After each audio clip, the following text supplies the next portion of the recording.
আবারও দুর্ঘটনা, এবার লরির ধাক্কায় মৃত্যু হলো একজনের। এই ঘটনাটি ঘটল পানিসাগর মহকুমা দেওছড়া এলাকায়। সংশ্লিষ্ট এলাকায় শোকের ছায়া। পানিসাগর মহকুমা দেওছড়া এলাকায় বুধবার এই মর্মান্তিক ঘটনাটি ঘটে, যেখানে মৃত্যু হয় এক ব্যক্তির। মালবাহী লরির সঙ্গে সংঘর্ষে গুরুতর আহত অবস্থায় হাসপাতালে নিয়ে যাওয়া হলে শেষ রক্ষা হয়নি। জানা গেছে, দেওছড়া এলাকায় একটি মালবাহী লরি এক ব্যক্তিকে ধাক্কা দেয়। ধাক্কায় তিনি গুরুতর আহত হন। দুর্ঘটনার পরপরই ঘটনাস্থলে উপস্থিত এক প্রত্যক্ষদর্শীর দোকানে এই লরি চালক আহত ব্যক্তিকে রাস্তার পাশ থেকে সরিয়ে আনেন এবং দ্রুত অগ্নিনির্বাপক দফতরে খবর দেয়।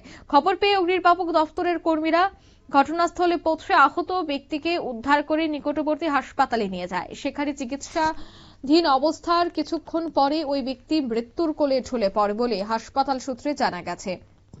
কি উঠে আসছে বিস্তারিত শোনাবো। আপনার দোকানের সামনে একটা দুর্ঘটনা, একজন মানুষ মারা গিয়েছে, ঘটনাটা আপনি কি দেখছেন?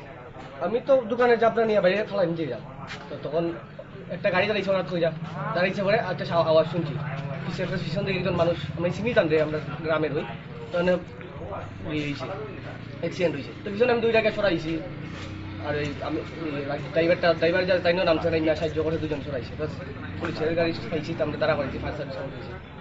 উনি কি স্পটেই মারা গিয়েছে মনে হয়? না, স্পটে তো সাইজ হয়েছে, তো হইতে পারতাম না মেডিকেলে। ওনার নাম কি? এমনি তো রঞ্জন সবে হয়, ভালো নাম তো। ওনার কোথায়, শরীরে কোথায় বেশি আঘাত লেগেছে? মাথার মধ্যে আর হাতের মধ্যে।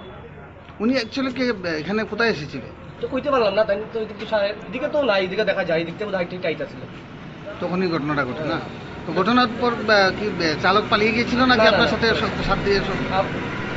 ঘটনার পর আমি একা আসলাম, তারপরে চালক আসলো, চালক নামছে, নামে 2 জন আমরা সাহায্য করে রাস্তার থেকে সাইডে নিয়েছি, নিয়ে আমরা ফায়ার সার্ভিস খবর দিয়েছি। তারপরে ফায়ার সার্ভিস এখন লেগে গেছে। কোন জায়গাতে ঘটনাটা ঘটছে? ঘটনা দেওছড়া।